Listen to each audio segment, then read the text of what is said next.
親愛嘅各位觀眾朋友，歡迎你哋嚟到我哋嘅頻道粵語娛樂天地。我哋日日為你送上最新最夾嘅香港娛樂新聞，就嚟講下啲大嘢。我哋 TVB 嘅視帝馬國明同佢啲小13年嘅另一半湯洛雯落實捉住雞，兩公婆嘅婚禮就揀咗泰國嘅蘇梅島擺酒，好似童話世界一樣浪漫。撞波打王嚟嘅一班圈中好友都嚟到集氣，其中就有唐詩詠、高海寧、王家樂、林子善、陳敏之、胡鴻鈞同埋黎諾懿呢啲熟面孔。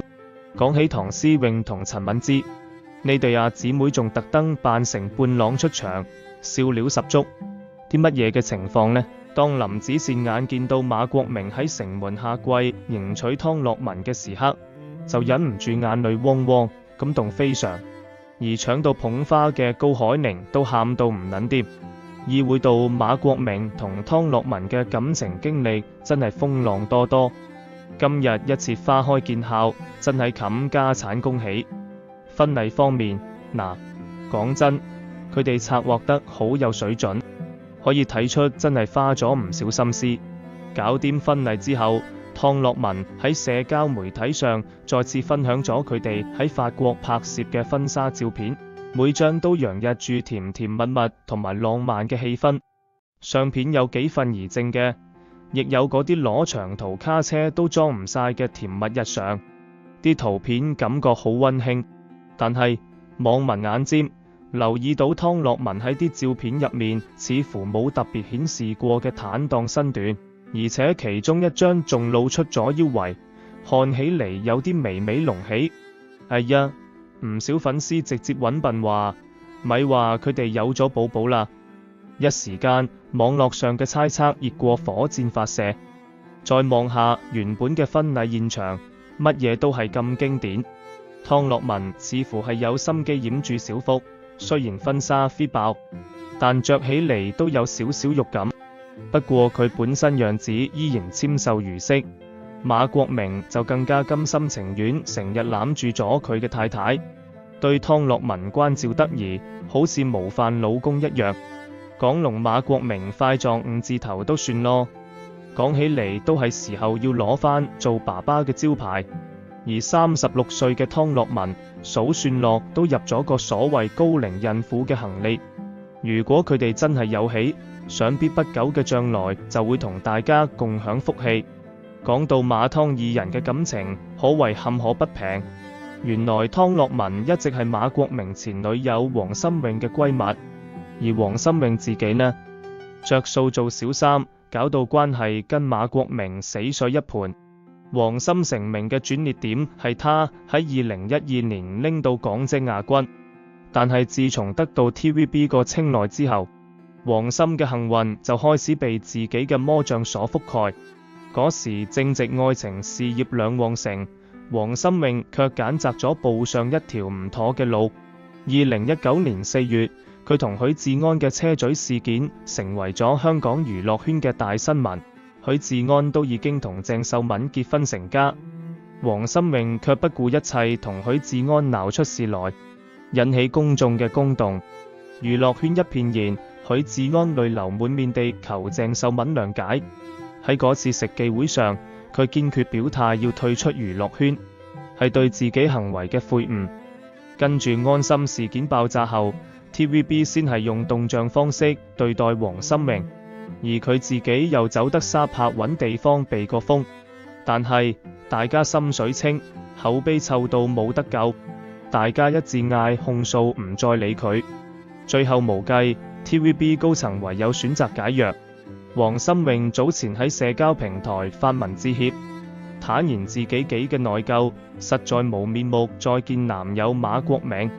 激嬲嘅公開了分手嘅消息之後，馬國明都冇公開指責黃心穎，甚至喺傳媒前保護佢，同時勸大家別因呢場風波去煩搞黃心穎屋企人。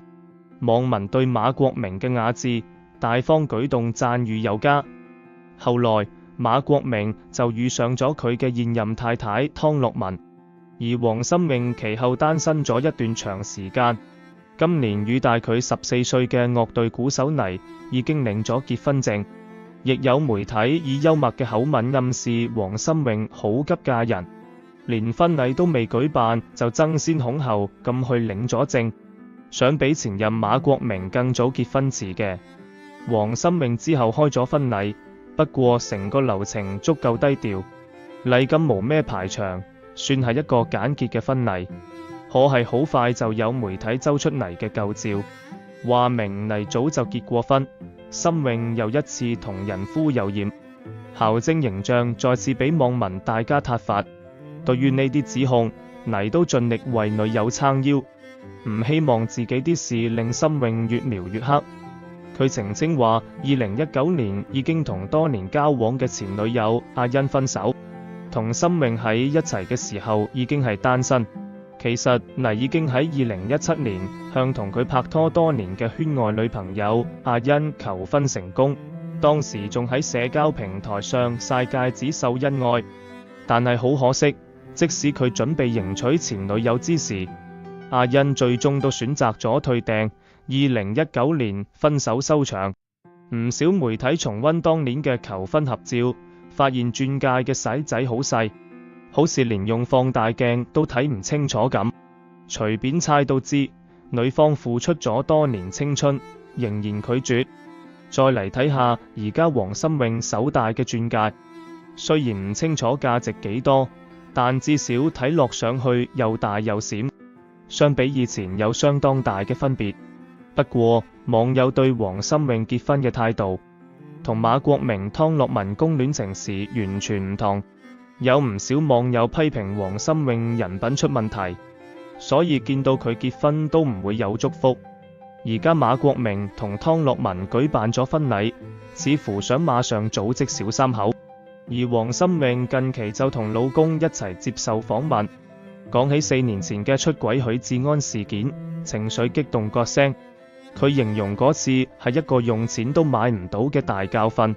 老公一旁嘅表情則顯得相當尷尬。另外，可能因為狀態唔太理想，黃心穎近況似乎同當年有少少唔同，形象變得更為成熟而有經歷，但係佢嘅髮際線似乎後移得厲害，感覺上失去咗曾經嘅神采飛揚。可見做人真係要謹慎，一步失足可能墮入無底深淵。倪最近都忙住現身銅鑼灣出席利苑地段開幕典禮。對於妻子黃心穎終於首度公開講述安心事件，並淚灑當場分享咗過去4年心路歷程，自爆有自殺念頭，引來唔少網民嘅同情。不過亦有人喺網上發聲，認為佢做作，仲話欠鄭秀文一句道歉。倪接受媒體訪問時表示，我哋 RubberBand 信任正能量嘅鼓勵往往好受歡迎，而我哋都渴望聽到啲正面嘅話，但係同時我哋都會聽到唔少批評同埋唔好聽嘅言論。佢希望大家都俾個機會俾黃心穎糾正過去嘅錯誤，但同時都有人指出，黃心穎至今都未向鄭秀文表示歉意。近日黃心穎還經歷咗父親辭世嘅打擊，原來無所畏懼嘅港媒竟然走去詢問許志安嘅睇法，咁樣嘅提問場面令人覺得啲尷尬。對於咁樣嘅情況，許志安只簡單回應，希望大家都 take care， 過好自己嘅生活。而家馬國明入咗新嘅人生階段，事業愛情得意，個個讚。黃心穎雖然婚姻已定，但依然想重新開始，努力復出。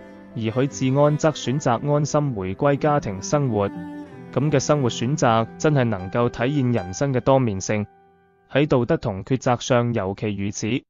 最後都係要祝馬國明新婚快樂，家庭美滿。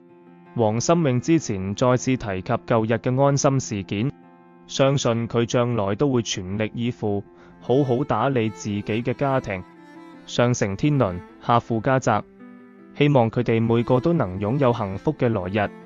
係咁，今集節目就講到咁多，記得訂閱我哋嘅頻道，支持係我哋前進嘅動力。